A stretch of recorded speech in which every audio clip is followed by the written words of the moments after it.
Hello, my name is Allie O'Halloran, and this is my presentation called Encouraging the Growth in Our Efforts.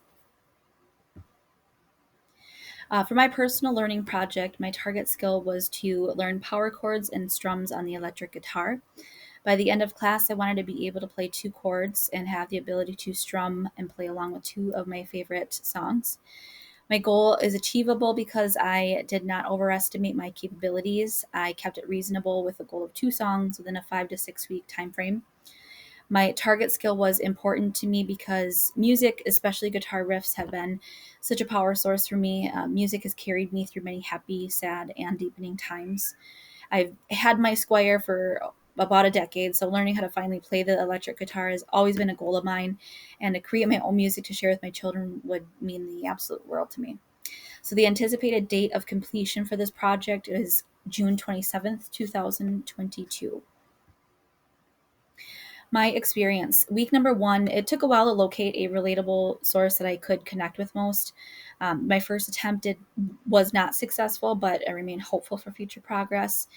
During my times of frustration, I did reflect on my why. I had doubts I could pull it off, but remembered how much I wanted to be able to play music for my children, and especially the little boy I have growing inside me. I am 7 months pregnant, so that was really cool to be able to play music for him, which I know he can hear, and just connect with my children and show them that they can do anything they put their minds to. Week number two, I faced my first battle with time. This was our first week of summer and getting into our new routine. I am home with my two daughters. My oldest, who is 11, is in year round sports. So just settling into that new routine, finding the time to dedicate to my personal learning project was very difficult.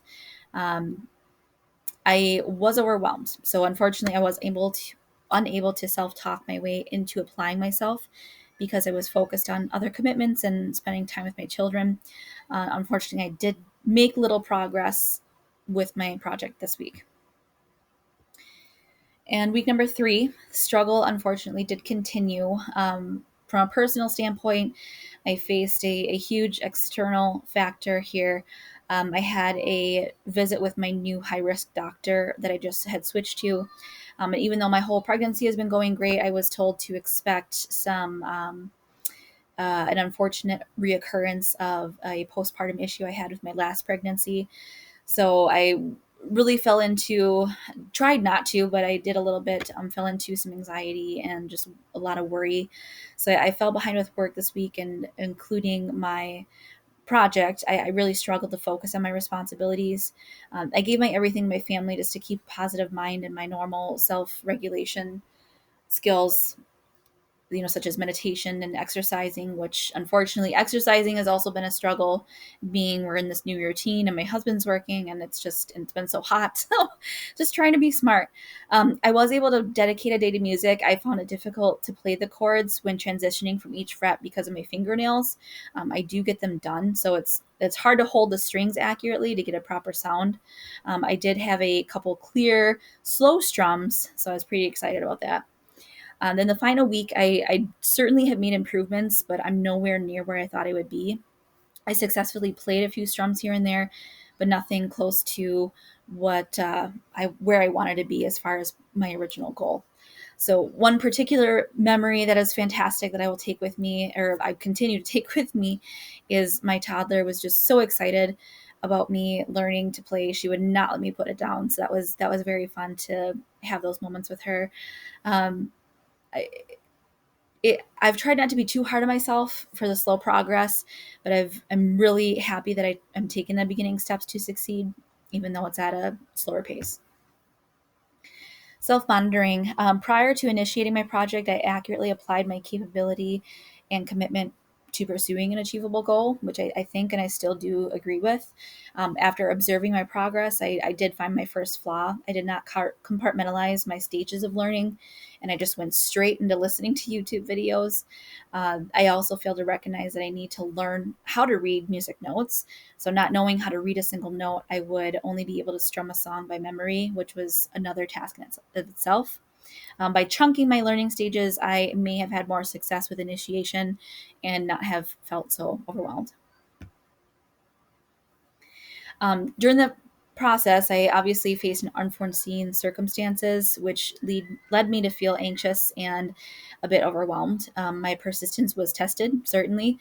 There was no completing the easy steps before the more complex, so every stage was necessary for the next. So the second half of my project was more successful than the first, and I attribute that to my own intrinsic motivation and the excitement my daughter showed when I played or tried. I didn't necessarily have a resource to ask for help, but I will say the abundance of YouTube content was helpful. I'm definitely more of a visual and auditory learner, which is why I chose YouTube videos. So, a neutral strength of both those learning styles for me is processing content through videos. I did not attempt to strictly read notes mainly because I lack persistence and initiation in that sense, thinking it would be too difficult to attempt in addition to my original goal. So, however, I do realize that it is necessary. You have to be able to read notes.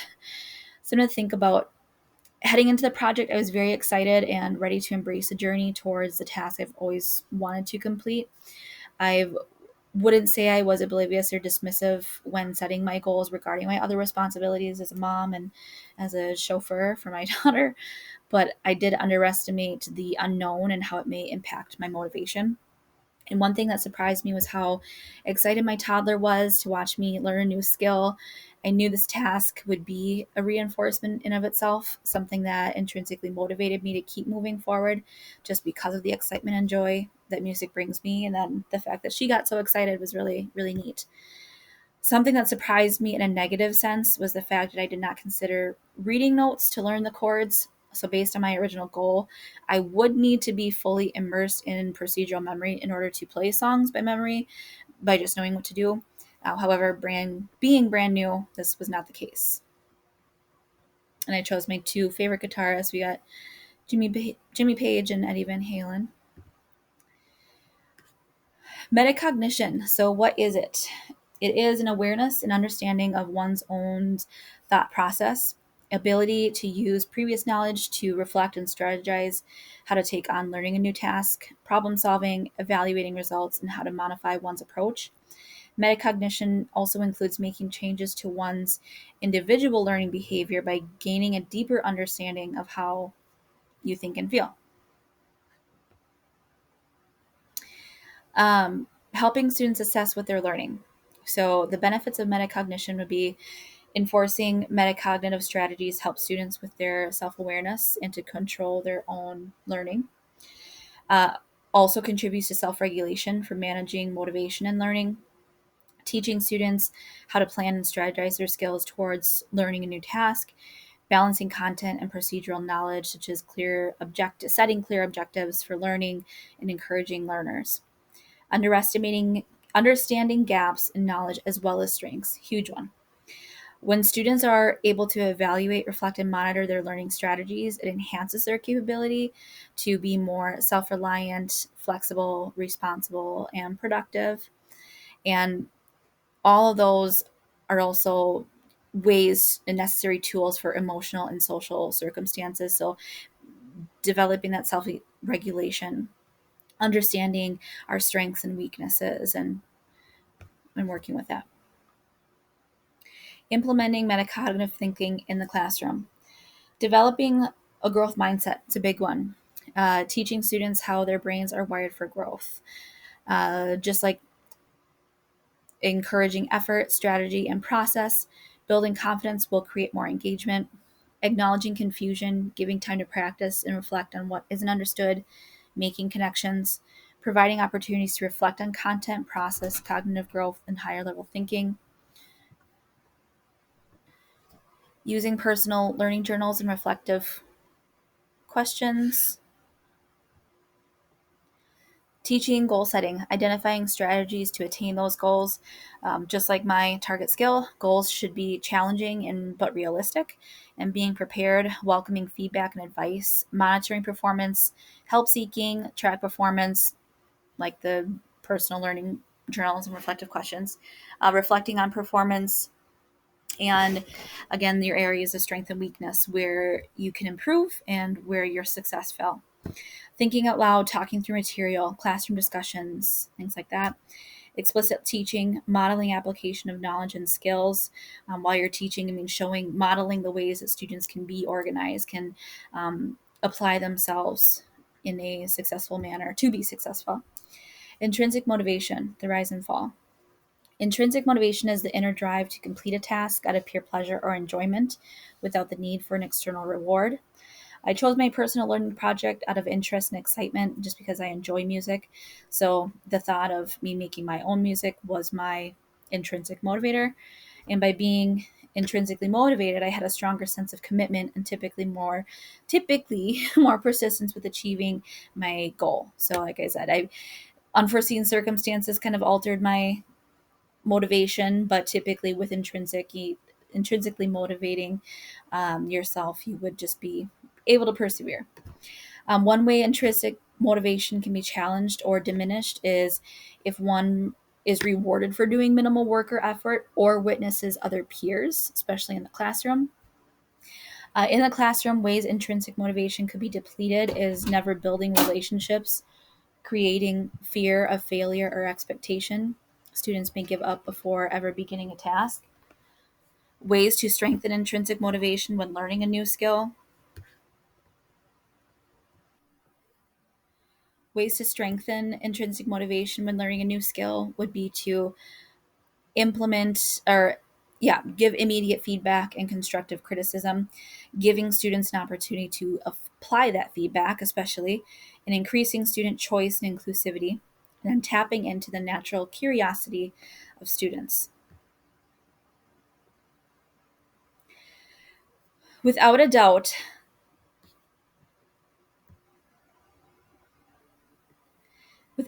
this experience has made me think of the difficulties my students face. Everyone has their own individual way of processing knowledge and activating their own learning strategies. I try to give grace as much as possible. I've learned so much about it this year and patience. I've had the same four students, when we were in school, the same four students every day, same classroom. So each student does come from a different background. Home life has their own individual needs. And some students may revert to survival brain quicker than others. Some are unable to even regulate on their own. By acknowledging the power of learning preferences and finding balance of differentiated instruction, we as educators will provide a safe and encouraging environment that enables students to feel supported and confident to embrace learning even if mistakes are made. So, eliminating that fear, encouraging students to develop a growth mindset and implementing strategies surrounding that foundation will set the stage for students to be successful, and they will recognize the importance of effort, strategy, and process. Closing thoughts. Um, Obviously, the unforeseen circumstances and situations that are out of your control can have a significant impact on your life and responsibilities. Stress and anxiety does not discriminate. It could be whether it be an adult or a child, or student or a teacher. And once I turned 25, I had my own trauma had resurfaced from from my childhood. So now I do deal with severe health anxiety and fear, all sorts of anxiety, but mostly the severe health anxiety, um, and being around for my family. Through my own resources, I've been learning how to manage my trauma and heal. But I'm a 31-year-old woman, and I'm just beginning to learn how to do that. So I look back on my life and I can't help but think about how everything makes sense. I mean, every struggle, every self detrimental feeling, everything all circles back to trauma. And as a teacher, I want to be able to give my students a safe space, an environment where they feel supported, encouraged, and confident, even in their most difficult, vulnerable times, especially those times. I've learned so much about grace and patience and taking time to learn everything I can about each student. Therefore, I can help them prosper and thrive by intrinsically motivating them to what makes them excited and want to be engaged. Children, especially now, are faced with so many challenges and insecurities. I want to be able to make it a priority to always encourage their individual interests and motivators. Each child deserves to feel welcomed, important, and capable, no matter their shortcomings. Each child deserves to be heard and deserves extra time and the attention to make sure that they do succeed. And here is my reference. Thank you so much for listening.